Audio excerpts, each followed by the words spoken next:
likambu ya pasi lisolo ya pasi jeune fille du 7 ans bamaki ya kopola ebandi kobima na tondolo po na nini po abimaki na papa ya mukolo nzokande papa oyo aza mutu ya science occulte entre parenthèses azalaki na bokono basaki po bokono wana esila esengelaki na ye a kende bongo na mwana mukie soit jeune garçon tope jeune fille ba préféraki ezala bongo jeune fille a transmettre ye maladie pasi ya kosakana te ba mama ba papa bokota bana boyoka po awa makambo ele kana mukile ezali mabe ya kosakana te la de yo c'est très dangereux yango liso to kobetela yo lelo bandeko baleli na débat télévisé balobi o ba moi lokola président Fachi abandi kozongisa FCC na pouvoir na ndenge nini FCC na pouvoir FCC bango chance ici là déjà bazar na pouvoir te bimisi ba exemple président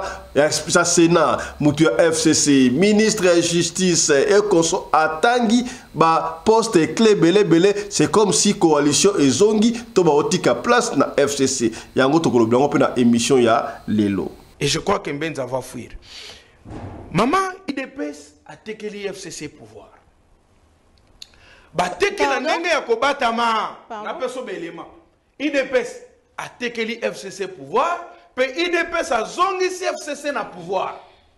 Clair, noir sur blanc. Ce n'est plus encore à discuter. Les gens qui vont retourner Kabila au pouvoir sont aujourd'hui dans le pouvoir de Tshisekedi. Ah bon? Oui, je l'ai dit et je le confirme. IDPS a tekeli FCC pouvoir. Et qu'il ne soit pas étonné que Batoya FCC bango ba zongisi na bokondi na ba bisika minene ba kozongisa Kabila.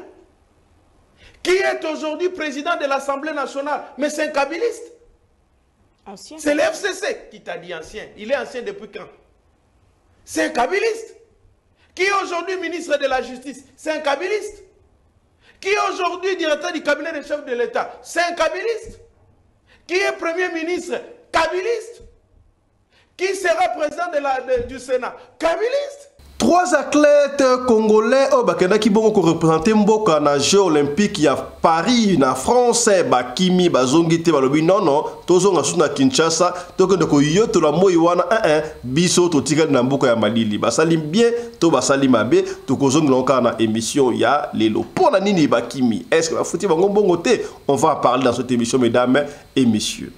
Tango bapesi poto chance ezali bongo 3 athlètes congolais oyo bakendaki parmi les 6 nageurs olympiques bako makaka na suka boye tout la mwesi ya zaza mwana na mwana yebela ezali bongo Aristote Ipelenga Jidoka Daso Kisoka na spiritiste Dominique Lasconi bangonde bakimi na poto balobi bakozonga lisusu te tozonga na makambu ya guerre est esala bongo ba dégâts to te koloka awa que Uganda a futaki 300 millions de dollars pour na dommage intérêt ba dégâts o asala ki bongo na Kisangani kasi ba victime wana ba yaki koloba tala exemple ya fi oyo à l'époque elle avait 9 ans ba ampité ba kataye makoso mi ba le pour aller ni bombe koyaki esika oyo ba nego ko akimaki guerre ango ça attaque contre Congo te ki Rwanda na Uganda bazo bunda victime nango ba enfant congolais pas ya ko sakalate jeune fille oyo petite fille à l'époque à l'Élysée Constant Mutamba ministre de la justice est-ce que bako sungaye to ko songa na émission ya lelo Il y a encore na 9 ans nazalaki na 3e primaire mbala moko kaka toyoki masasi ebandi kobeta na lobi nini yango masasi na lobi nelso na ke na cabine et pas maman eza musika toki ma même na orphelinat à face ya méthodiste tokimi wana ngana leki nanga tokoti na se ya mbetu tozalaki 3 personnes na grande sœur tokutaki mbala moko tokoti na se ya mbetu ezalaki koto ba Rwandais koto ba Ugandais biso na kati affrontement na bango wana bombe za kobeta na ndenge te mbala moko bombe kwe place tozalaki na se ya mbeto pou tanzi makolo nanga Ndeko mobali ya leli pona nouveau gouverneur ya ville ya Kinshasa mwana mboka Daniel Bumba. Daniel Bumba ndenge atkuti Kinshasa ezali na ba problème ebele. Ba priorité ezali mingi na ville ya Kinshasa. Mingi lokola banzela il faut ebonga. Kasi ndeko mobali lobi Olie, gouverneur Bumba, a ça la priorité, ce qui est nécessaire, il y a priorité dans le bosso. Allons, on a un fandaka à Keibon Kola na Hilton Hotel. Et, Mbogoza Makamboué, Landa. Et pas ya Bumba, je sais, priorité, pas ya gouverneur Bumba, ma priorité est belé, mais oyo ezali nécessité, minute ezali nan banzela, parce que banzela ezali te, yango ezo causer ba embouteillage. Mais Daniel Bumba est raillé. Amtali a moni priorité na ye ils ont que là na Hilton. Yo peut c'est plus des solutions quoi. Mais na yo na aucun détail. Ah c'est bon, c'est bon, qui est bien. Au moni que ba priorité na ba priorité eza ebele mais priorité pour na gouverneur ye moko priorité na ye eza ko kende là na ba hôtel. A menu vie moko de luxe na ba hôtel.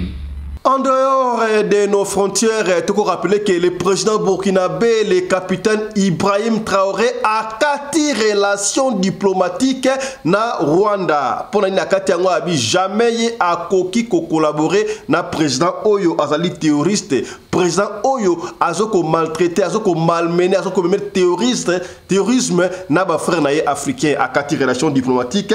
Donc ozongi na opeka kana émission ya lelo.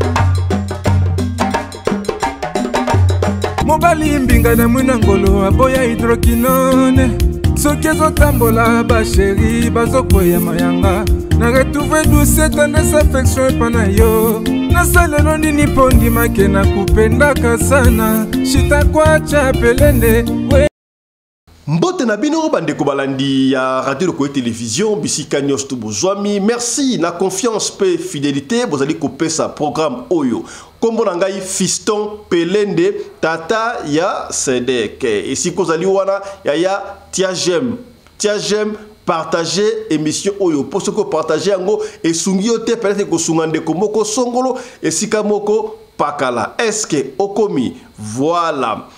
Yaya, tu as dit qu'on rappelait que anti-poison ezali benga biso to kocho en contact na bandeko ya anti-poison pour se procurer na 2 graines na yo ya anti-poison. Yambo to sur la solo ya jeune fille oyo.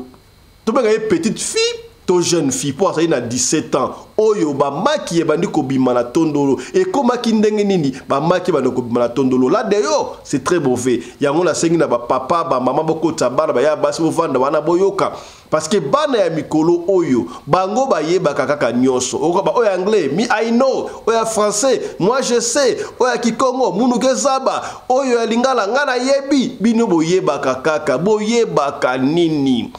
Les oreilles ne dépassent jamais la tête. Est-ce que komi yamboto telo solo wana tika to développer moi 2-3 makambo oyo mondibongo na sommaire. Nous allons commencer cette émission en vous annonçant alerte et Bettina Mokili. Alerte. L'Afrique déclenche, l'Afrique déclenche l'urgence totale face à l'épidémie Mpox. Épidémie Moussou Ebimi. Oui, quand on parle de l'épidémie, ça veut dire que plusieurs pays malades wana écoute. Mpox c'est quoi? Au comment on a posé là yo bambouma baby tine longi. À peu près de quoi la koloko aussi bandit l'Afrique mobimba. Précisément dans RD Congo, maman commence à te pesaka bana ba antibiotiques surtout bana mikeli ba ko nekela sto éviter ekozola ba tu wapi ezo ko kipete mukolo mwana buke to na ezo kipete est-ce que yango nde kolokoto to komo nango Mpox kandengwana tolongwana makambu ya alerte ya Mpox to ke de bongo na guerre de l'Est histoire ya jeune fille oyo elelisi batu mikolo nde to beski to saki bino batu ebele ba na difficulté justice et ça la musala malam parce que Constant Mutamba azali ko sakana te boyebi yango yekutu apesa ki bongo ba mousse akene améliorer condition ya ba prisonnier na makala et pas ya pia maki ba musto mona ki yango bokota na yango lisusu kasi tango afande si bato ba kala ka juste kata ba kamno yango ngani to yebaki yango ke to yebi Toyoka qui pour mona quitté que Ouganda il aurait payé 300 millions ya account deposit avance pour na ba victime oyo salabaki la guerre qui sangani entre Rwanda na Ouganda kasi mbongo wana ba détourner yango esika ekenda tala kuntseki tala kumamba ba victime ya guerre wana oyo ifalaki bazwa mbongo wana basalela bango oyo akata makolo basabela makolo artificiel basunga mais mbongo wana emona te tala jeune fille oyo aleki à l'époque azalaki petite fille à 9 ans a expliqué l'histoire de bango comment est-ce que guerre wana bombe ko esika ba kimaki mama ke koteka yena leki na yeba ba kima ba batami kutu na petit séminaire na couvent mais bombe kita e kataye makolo et pesi passe l'histoire oyo et les lisinga kaka lokola et les saki bongo ministre ya justice mona mboka Constant Mutamba était ya bino bino batubulia mbongo wana tala ba fait ba bongo sa fina wana mbongo wana yango.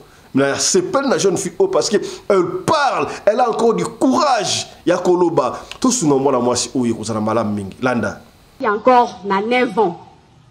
Nazalaki na 3e primaire. Mbala moko kaka toyoki masasi ebandi kobeta. Na lobi nyango. Ah, masasi. Na lobi nelso na ke na cabine et pas maman eza musika. Toki ma même ana orphelinat à face ya méthodiste toki miwana ngana leki nanga to koti na se ambeto tozalaki 3 personnes na grande sœur tokutaki mbala moko to koti na se ambeto ezalaki koto ba Rwandais koto ba Ugandais biso na kati affrontement na bango wana bombe za kobeta na ndenge te mbala moko bombe gwe place tozalaki na se ya mbeto pou panzi makolo nanga bazunga bakoti singa na chambre mususu kuna ndenge masasi ezalaki moye ezate ya mibale eye kaka ezuinga mbala lisusu ebuki lisusu mwa espoir oyo ezalaki peut-être bainga ba bongisa natika na moko epanzi bakimi batikinga balobi akufi biso to yeba ndenge ya kokima batikinga l'air na reprendre na bendani na salon na simbika likolo yango yango na simbi boye na fandi wana na kati ya mulili bato bazoya bakota bazokufa ka libanda bato bazoya bakota po tozana nzela bazokufa yaya na biso moko aye alobi mutu azawa denga na lobi nga na zali yo pesa nga mai namela apesi nga mai nameli na zuna sopi na pota epeli nga na biko vanda te yo kendo benga mama ake ko benga mama na se ya masasi wana mama ye bazwinga batenga na kitoko bakimi na nga na se ya masasi wana donc ndenge ezate mama na nga lobi akenda kufa na hôpital tokomi nazalaki victime ya liboso na hôpital général docteur soki azwi akati na likolo moko ndenge masasi ezobeta moko na zwaki atipi yango kana babonde alobi peut-être toko traité akotikala na moko moyen ezate minganga bakimi tomoni ke neti clinique eza en face bakene nanga kuna bakene nanga na clinique kuna pe minganga bazali soute donc traitement ezate bako ba parents nanga bakomo sokola bango moko lokolo eke ezobeba epoli ebimi bakusu après docteur azongi alobi mwana wana azonga kaka bake kozwanga na clinique bazongi singa na hôpital général kotala boye ekomaki trop tard makolo nanga epoli ezobimisa bakusu docteur akati ya mibale natikali ampité na âge ya 9 ans vinanga ebebi nazalaki nini pona mérité azeboye lelo vinanga ebebi kasi innocente bato mibale babima kuna baya bamundao biso tosibir biloko boye nazosouffrir vi na ngai eruine mpo na bainconi mpo na nini kolo wana nazosouffrir nalataka nde baprotese famille na ngai toza pauvre protese oyo ezokute 5000 $. Na famille oyo wapi mpo nazwa yango nasouffraka maka. Est-ce que le président Fachi a zongisi les sous FCC na pouvoir tondengini? Oh papa Fisto a zongisi FCC na pouvoir ndengini FCC bazongisi sous na pouvoir. Président Fachi a zongisi bango na ndengini te ngai mutu na lobby yango te yoka ndeko ndenge a démontré selon ye. Alobi ba président ya Sénat, ba ministre de justice, ba poste songolo pakala ezali ba poste oyo batu ya FCC bazongi kanangi ka nana ko remplacer président Mokondi a sénaté. Est-ce que atali mutu ya FCC vrai ou faux? Tala kunseki, tala kumamba. Landa ndeko.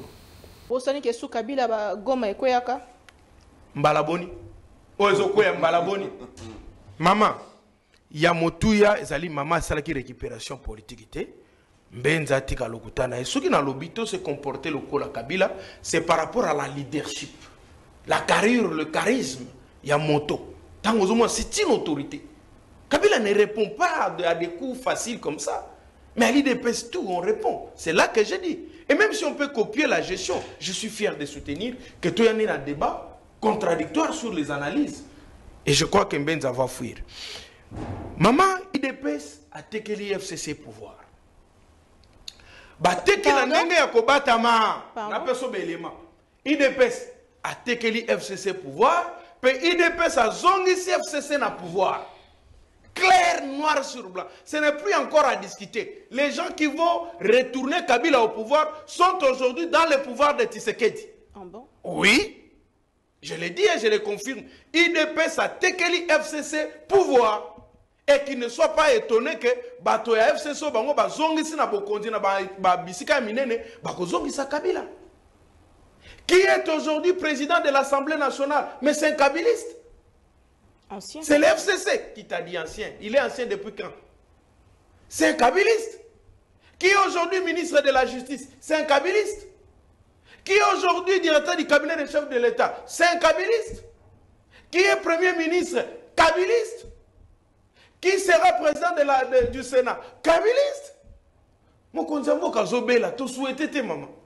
Na souhaité na ngaïté na souhaité. Kanangi nga. Oh non non, on doit maintenant faire de l'intérim. Qui va jouer l'intérim? C'est un kabiliste au pouvoir. IDPS. Ba yibi bango mitou ou pouvoir ba sakanela nango. Moi je me demande madame. IDPS comme ko sakana na pouvoir, amoni pouvoir lo la lioto. Il joue avec ça. On joue partout mais pas avec le Sénat. L'IDPS prend le Sénat et il remet ça entre les mains du FCC. Merci beaucoup. Vous parlez de qui? Zamba Pambolabino. Mais tant que Bakotia moto Bakotia FCC manga la moto ancienne avec une FCC. Et c'est le Kamboba Tamate. Ce qui bâti FCC. Bakotia nani kuna ndori FCC. Le ko elenge wa lobina yoke bango ba format kité. Baye kusaki ko bamba mabanga na ko tumba mituka ko sala ba grève ko sala ba désordre. C'est tout ce que IDPS a salaki. Mais ça nous fait nous mal. Ça nous fait nous mal pourquoi? Parce que ozomonake tozo ko mana difficulté moko na mboka na biso poids politique lelo eye ko leka intérêt à peuple. Ce n'est plus question que Benza peut mériter là. Non, c'est question maintenant des forces politiques. Que Dianfou Kamoko Sali Moussala l'État malamote abomi mboka. Mais parce que c'est les gens qui ont un poids politique, tiayewana. Mais les peuples vont gagner quoi?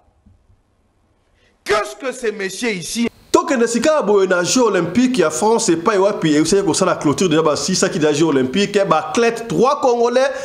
3 athlètes congolais bazongité bango ba préféré batika na bango na qu'il y a France précisément na Paris et pas wapi baluka vina bango kasi bakimi pona nini bana mai o toila muzi ya zaza balobi nini tozonga susu moya kisasa to bafuti bango mbongo te est-ce que bafutaki bango mbongo sur place na Paris to baprometaki bango mbongo bokozwa na Kinshasa bazwi to bazwi te soki bazwaki mbongo bakimi pona nini soki bazwi mbongo te bakimi na Paris bazwi te est-ce que na Kinshasa bakozwa tala kuntseki tala kumamba yo moni ndenge nini tikla so commentaire ndenge bakimi wana basali bien to basali mabe landa Tango bapesi poto chance ezali bongo 3 athlètes congolais oyo bakendaki parmi les 6 nageurs olympiques bakoma kaka na suka boye tula mwesi ya zaza mwana na mwana yebela ezali bongo Aristote Ipelenga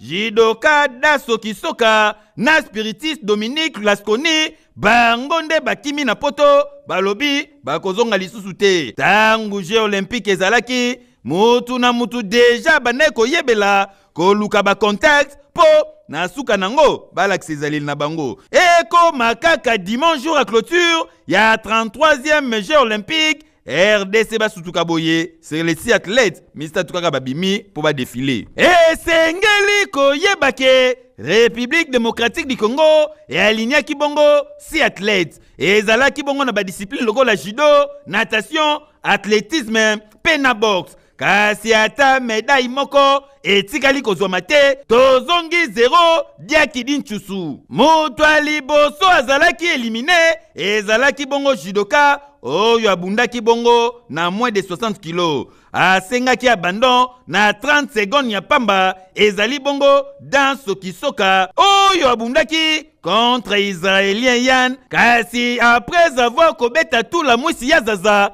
asali video oyo kotalisake akozonga sima apesi na nupoto chance pona mikolo yo boyo kayi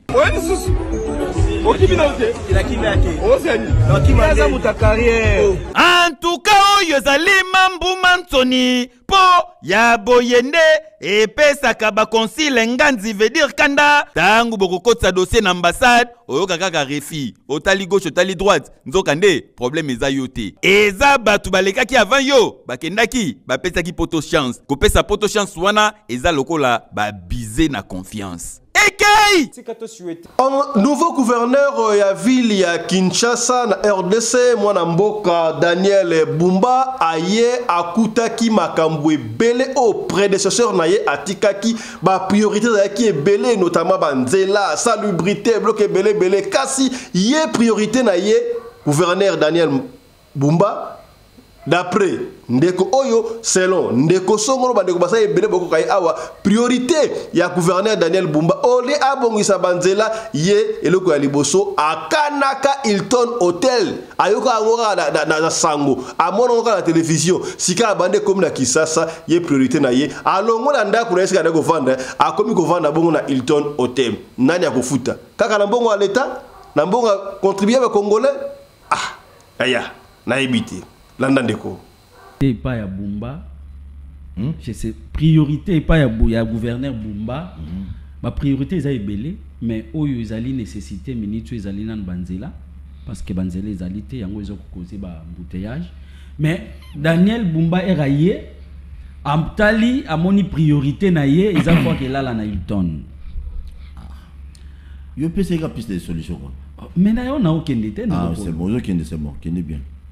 Au monique ba priorité na lobi ba priorité eza ebele mais priorité pona gouverneur yé moko priorité na ye eza ko kende olala na ba hôtel amene vie moko de luxe na ba hôtel et ba kinois ba tikali kaka bongo les lots depuis a prêter nini ba investir yé mais au moni ndeko bila ndinga zana ba excusez nga ndingo bila te ndeko Bumba a commis ça sur théâtre na Kinshasa mon bomoni na ba brouette bomoni na ba pau au mona ke mutoyer aoye bati aye au sala ni na ville province à Kinshasa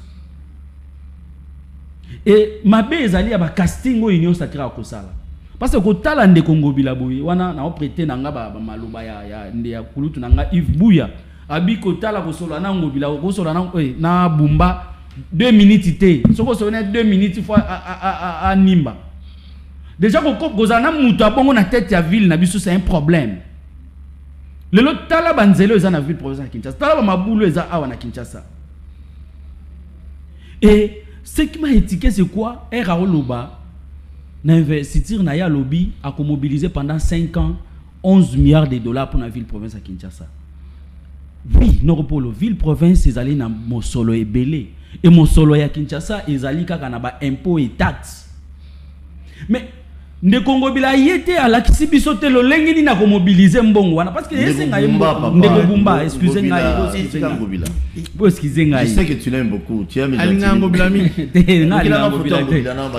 donc ndeko bumba à la kisibisote a ko mobiliser ba recette wana le lengini parce que ça c'est la fiscalité bumba oui le gouverneur il a bumba oui à la kisibisote à la kisibisote le lengini na ko mobiliser ba mbongo wana. Tous allez na 3 impôts na Katia ville province à Kinshasa. Même le gouverneur sortant à l'Oba, non, Kinshasa, tous allez na mbongo te, bon, rétrocession, tu vas donc aux non. Mais depuis que décentralisation il y a, chaque province, ils allez na ba recette na ya salaka. Yo contenté na ba recette ou yo, ba pe sur 3 impôts et ba na ba taxe ou ba zoka na Kinshasa. Il y a quand na ba réforme. O yo salaka o booster pour que ba recette o maximiser ba recette na yo. Mais la réforme Nino a proposé parce que la réforme faut appeler ça dans parlement. La réforme dans l'Assemblée provinciale, la réforme Nino oyaye nango pour mobiliser 11 milliards wana. Donc les autres lingité mutaye la bisona ba chiffre moko pour impressionner bat. Mais to lingine mo sala. To lingi que voilà la réforme ngana ye nango na impôt sur le revenu locatif na ko sala boy impôt sur les circulation routière na ko sala boy pour que na mobiliser ba recette na nango pour na ba besoin tel ya Kinshasa. Les gens qui sont confinés ici, mais sur les 100% à Kinshasa, au moins que 82% à Kinshasa, c'est les maloukou, ils allaient vide. Est-ce qu'il y a pensé qu'on met ma batukuna? Et comme ma batukuna, il faut organisation, il faut des moyens. Et les moyens, on a la fiscalité, est-ce que ça qu'on pense nango? Mais les lots, alinga comme ça Kinshasa propre na ko kombola na ba kombo ya bandaku oyo na ko chaka ba zelo wana na brouette ville ko la Kinshasa yo kombola ngona ba brouette pour o tiango propre. Merci beaucoup. Non, tous dans la série de problèmes. Le vrai problème à ville province à Kinshasa ils ont casting au basali wana ils allaient à Mabé et le vrai gouverneur problème ils ont ndeko Noropolo ils ont rejeté wana. Je cite on a rapidement. Nani Bumba za étiquette na ville province à Kinshasa ça. Qui gère alors? Ouais, gouverneur à Kinshasa bazami balé. Il y a Peter Kazadi et Augustin Kabouya. Bangonde va imposer ville. Va imposer mais je vous dis. Mike. Je vous dis Jassim. Jassim.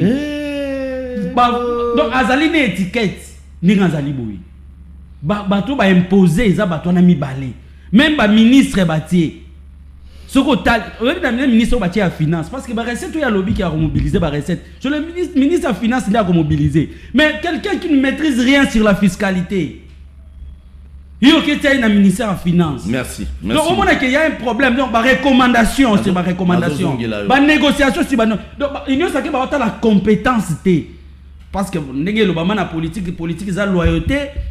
Il y a la loyauté dans le Kinois va souffrir, les Congolais va souffrir. Mais comme Pétio a présenté loyauté, il faut qu'on appelle ça. Donc, vu la Kinshasa, c'est Bumba qui va diriger. C'est Augustin Kabou et Peter Kazadi. Merci. Tolongwa na République démocratique du Congo, précisément na Kinshasa, et pas une priorité à gouverneur Bomoni Oyalinga qui est là, il tourne que des bongos na Burkina Faso. Exemple à suivre. Yaya. Le président burkinabé, l'incontournable, l'imbattable, le capitaine Ibrahim Traoré a 4 relations diplomatiques na Rwanda. Akatiango na Rwanda a 4 relations parce que le président rwandais Paul Kagame, entre parenthèses, d'après Azali terroriste, a maltraité, malmené le pays africain. Comment voulez-vous que moi je coopère na président Oyo Azoko malmené ses propres frères africains au profit des occidentaux? Alors nous devons couper ces relations-là, tout à la tiba, on a raison, et là on pourra voir si tout ces relations. En principe, on n'a pas de problème avec les peuples rwandais, mais plutôt avec le dirigeant actuel rwandais. Il y a ça, sur le 3e mandat, sur le 4e mandat. Pourquoi les Occidentaux n'en parlent pas? Ceux qui vous donnent ça, le 3e mandat, dans le Congo, et comme il y a le but qu'il faut ça, le 3e mandat, tout le bagaka. Bah, payer, ça, le 3e mandat. Mais on dit rien.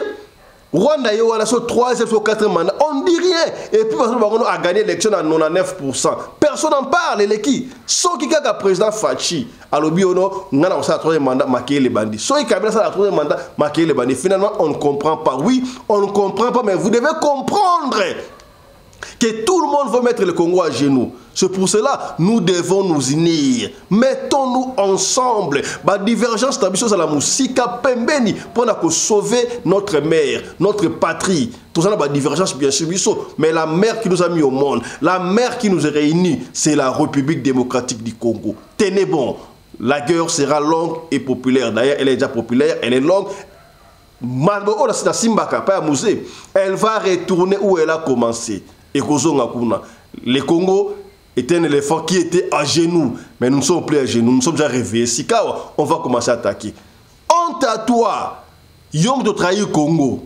Honte à vous, Oyo, vous pouvez s'y positionner. Là, je félicite la position du président sud-africain Cyril Ramaphosa qui avait dit ça tout ouvertement que Rwanda arrêtait d'agresser la République démocratique du Congo. Voilà, c'est sur ce discours-là que le président Babanda Kolobabou. Je le coup de filet. Merci à toi, capitaine Ibrahim Traoré. Voilà. Toloba quitté Tolobi. Il y a un document du solo, il y a une petite fille à 17 ans, tout partagé. Maman, quand il y a 17 ans, il y a 17 ans, il y a des tout le monde solo, tout le monde ah ouais, ça n'a pas de nuire, pour la baby sa réputation, pour la penser ma botte, kasi pour la sunga, et si quand de quoi, y est à quoi yati. Boyebi mikolo et comme à Facebook, TikTok, ba petite à mikolo, ba petite à quartier. Aux la famille, papa n'a pas de moyens. Oui, c'est vrai. Papa n'a pas de moyens. Sa volonté n'a été destinée. Tout le monde n'était pas destiné à cause de la ruche. Alors, comment est-ce que la famille wana? Nzambe na linga ki obote na famille na yo wana. Alors, ko envia kate, soko to kende sika, omoni ba camarade na yo, ba lingi biloko ya luxe. Yo papa na yo na mbongo wana te, mama na yo na mbongo wana te, zonga. Luka ba camarade oyo, boko sala bango niveau moko. Noté, mabe e kokota. Ba jeune fille mikolo yo, il faut la iPhone 13, iPhone 14, azana boye, nyoso tuwa les autres mbilinga. Petite fille oyo, il y a 17 ans, entre parenthèses, kaka na Facebook ndeza la kawada Facebook oyo Facebook Instagram akutalaki na baba ba sugar daddy ba papa bon il y a 17 ans papa ça là ba âge na so ba 40 combien on ne sait pas 50 quelque on ne sait pas ba komaki makangu yo kutana makangu na Facebook mutu na Facebook mutango pe na Facebook lobby atia photo te keba na bato na Facebook au monde atie longi na été atie flair atie loko moko oh ya soko na Facebook tie longi na to mona yeyot tie longi na yo to mona keza yo soit to lingi te longo na Facebook d'ailleurs et comment qui peut na WhatsApp bato so ba lobano ndenge ali akutu na linga ko tie longi na WhatsApp te pona bato ebele ba ko photo na ngai ba ko samba ebele d'ailleurs moi WhatsApp bikolo comme la keba ceux qui profilent à muta WhatsApp on ça lango capture d'écran et ça la va shooter nyo surtout wana basi ba bongi si yango da taka photo na yo soko na WhatsApp topé na Facebook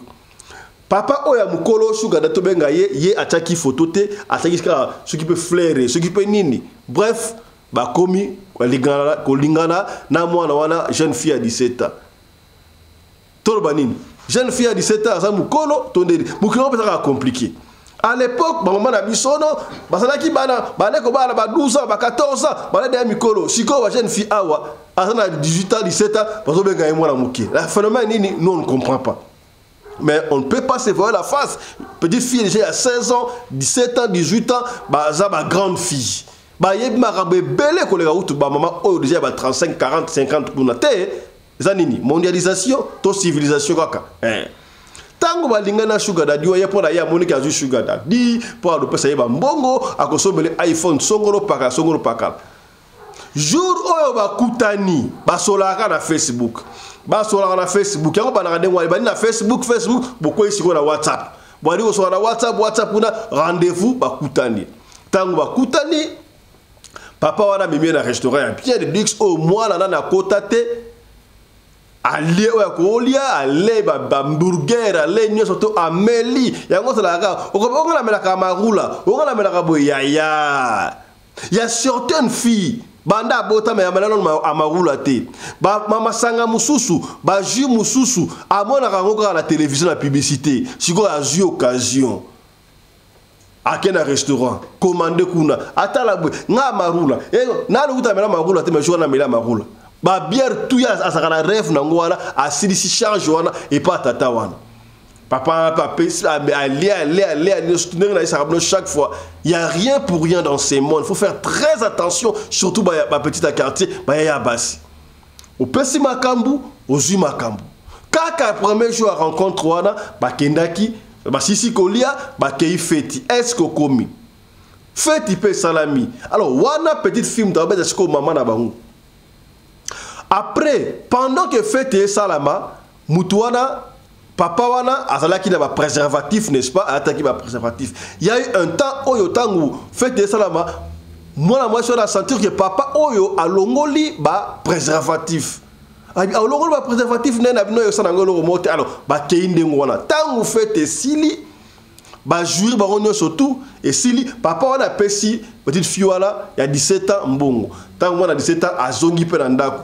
Tanga comme nandaku na bango un peu plus tard aoki posa ya ko se soulager tango akei a se soulager alinga se soulager tango alinga se soulager a remarqué que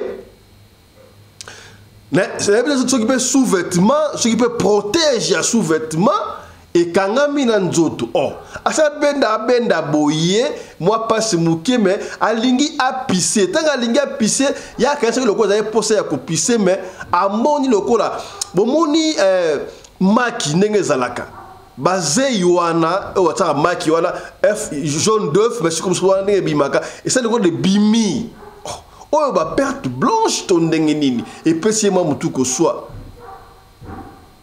siko bimisi odeur moko nauséabonde à kosarata maintenant nayoka odeur otek et ya même jour wana sugar dada ke na ye atikele pe na mambongo et puis c'est moi mutu ko soit a pisser azongi a changer sous-vêtement konso tanga ce sous-vêtement azongi avandi mal à l'aise azomona lokola ba bloko wana ezoko bimakaka oh c'est quoi ça. Au lieu de son parent avandi alali na tongo de ça oui mon ça que da pour ça que se soulager na tongo na po nzoto dagi na repos na butu et puis na tongo se soulager tango akeko se soulager d'abord à mon aki que et comme ko embêter à la chambre na la laki alalaki na sous-vêtement alalaki na robe de nuit na tanga la muki amoni mbeto za ya kopola bloko zai ndengwa qu'est-ce qui ne va pas le kola tanga ke ko se soulager afandi à se soulager tanga se soulager à sentir ba maki ezokoya ba maki koyi atala boy maki e bimie na nzoto ekoyi. Et pesi mwana mutu koswa a sokoli a bongisi a yebisi tanu kaka ba parenté bana mikolo yo quand tu es en danger il faut informer les parents quand les parents vous disent le parent va pesa rabenu mate boyo kaka o mi I know je sais munu kesaba kunieso nini qu'est-ce que vous savez car on dit les oreilles ne dépassent jamais la tête ce qui m'a toé le kimutu c'est que yo commis la paix. Toyo kaka bayaya basi toyo kaka bayani bana basana pompe na mingi te mingi ya basi akeyo abimiwana akeko bete la camarade daiboro moi yaya quartier quoi mais moi yaya quartier mais camarade abeteli abi oh talanga ito la laki abeteli histoire nyo surtout et balaki na nini on a abeteli histoire sugar daddy wana yaya non oh c'est très dangereux tu dois immédiatement informer à ta mère. Tu dois informer à ta mère. Oh, t'es dans le yaya wana zuye kutu de kutu bazo na ndaku tie pas maman. Maman, tala mo la yepa nga ayebisinga iboye boy. Eh, c'est vrai. Eh. Obenga kingana ya kotala te po ani. Kende ko pisse. Moi na ke avandi a pisse be ba make bibi. Maman talebe mama gangi. Abi on doit informer à ton père. Qu'est-ce qui ne va pas? Explique-moi. Moi, on a expliqué mes parents, a expliqué maman, a expliqué papa, kaka ndenge na expliqué bino wana. Ba moni que ça mystérieux.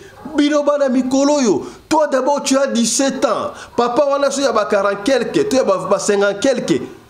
Il peut même être ton grand-père, ton père, mais on dit que na ndenge nini. Na yebi ke bino bana mikolo, bosi ba mbale avant. Mais à 17 ans, bientôt vous avez une grande fille, mais va avec les gens. Va avec les garçons de ton âge. Mais ok, na papa mikolo wana. Bino ko ba ngati tala sikoboy. Oyo, faut que les gars passent à l'ensemble. Bah, qui peut passer à l'ensemble? Passer à l'ensemble, bataille, il va expliquer. T'as la moine, voilà, si quoi, bah, comme il connaît ça y est, Pampers, pour les autres bima, donc il marque les autres bima. Marque en gros ça, oh, papa Fisto, marque à sauce, marque à sauce, marque, on dit, marque au passoli, donc F jaune 2 fois, on a marque de Mandengouana.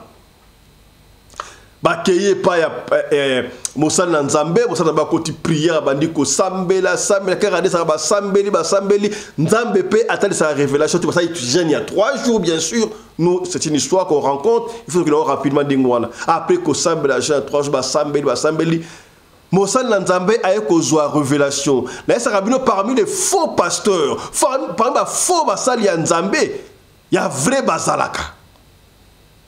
Donc, l'apôtre Charlie Moubiala que je rends hommage. La PCMBO Tessika Zali, apôtre Charlie Moubiala. Apôtre Erdrico Sambela Pona Batu. Na Musika, Baiko Bika. On a un problème, n'importe quel problème. Benga Bisoto Kochon na contact na apôtre Charlie Moubiala. Akobon de la Pona. Ya Pamba ya Mbongote. Pour me souvenir comment on a prière. Ok, bon non, prière à 300, il y a 1000 euros ali, il y a 500 euros ali, il y a 200, il y a 30 euros ali. On sait que l'évangile est gratuit, mais l'évangélisation n'est pas gratuite. Mais il y a un autre dénonce à faux pasteur. Il y a un pasteur à Béli Mamoko 15 000 $. On va la chaîne de télévision. Na rappelé ça pour la dernière fois. Un certain pasteur Freddy, na France, na Paris, mbongo ya batozwaki, au cours de l'hôpital, tu as une photo hôpital, awa. Bah, mon on a fait, nous avons 4 ans de fali. C'est là, non, Kobanda service. Combien, pasteur Freddy, tu as une image, awa. Zong sa mbongo ya bato. Dernier avertissement, yango. Mbalawana, tokonik. Rappelez-vous, awa, tout ça a l'intention de nuire à tout le monde qui est de quoi yo okoyate. Vous comprenez? C'est que bien. Vous êtes là, j'aime, j'aime. Vous partagez, tout partager. Il y a beau s'abonner, tout le monde a 40 000 abonnés à Pamba. Et tu as 3, tu as 40 000 té. Yo bon papa Fisto. Yo bon là tata pelende vraiment. Yaya moi aussi s'abonner ko. Yaya bobal s'abonner. Maman, au s'abonner? Merci. Voilà. Et kendaka ndengwana. Yaya efata prière. Nzamba ekota li samosal na nzambe wana ke non. Moi na ya 17 ans ezali awa, ndenga sibino ezali vrai. Que abimaki na papa moko boye. Obenga sugar daddy Siko papa wana ezali mutu ya ba science occulte. Na ba science occulte moko na ba secte wana papa wana salaka erreur moko boye, ba pesaka punition. Tango punition esili, no punition na so esili, do papa wana ba de ko pisser. Ba maki ndengo wana moko ko sa toilette ba maki tangu de loin ko ki ba si non pour la maladie aussi là tu dois transmettre ça et pas à mutu et pas à mwana muki mwana wana azala mwana aja muki soit mobali to mwasi mais je préfère mais ça qui est de préférence et ça la petite fille yango wana papa wana ba de ko luka ko internet ko ina mwana biso ya 17 ans wana.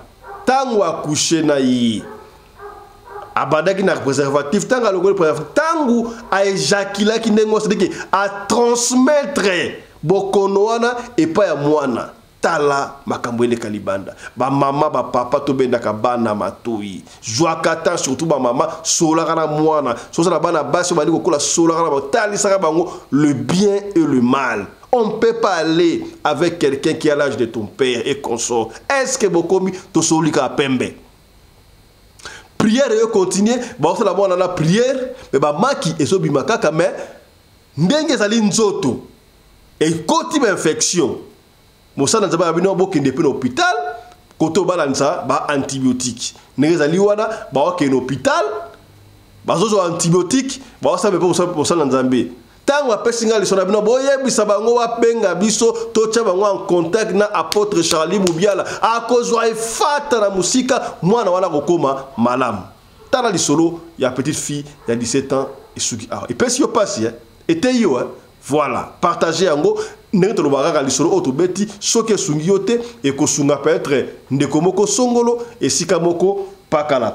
Je rappelle que l'apôtre Chico, prophète Chico Wanakaye depuis Kinshasa n'a raté le collet, il est bel et bien na Afrique du Sud et puis à Okende, Mikili, il y a Mpoto. Alors, de son passé ici à Afrique du Sud, Tokoyambaye, lobby na studio, il y a Radio Le Collet, TV, Boka Moite, Bomesta Bomona, Pasteur Chico. Prophète Chico na musique na Kinshasa bomona est-ce qu'on a studio il y a radio de télévision et pas wa pitoko soit témoignage de Chico en live à combattre la témoignage ndenge akendaka na CMI akobandela yango siko na kimona meso boye pona boyoka ensemble na yi. Alors abonnez-vous, partagez, portez-vous bien, santé de faire à tous to suki awa chap chap.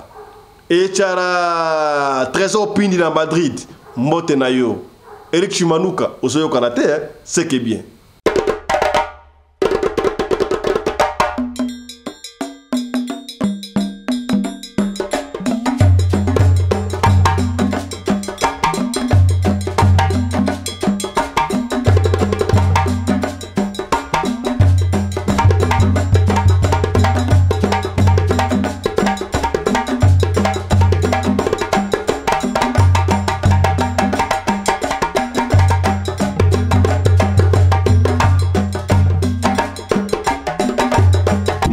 Mbinga na mwina ngolo aboya hydroquinone soki ezotambola basheri bazokwea mayanga na retrouve douce tendresse affection epana yo nasalelo nini mpo ndimake na kupendaka sana shitakwacha pelende wenjo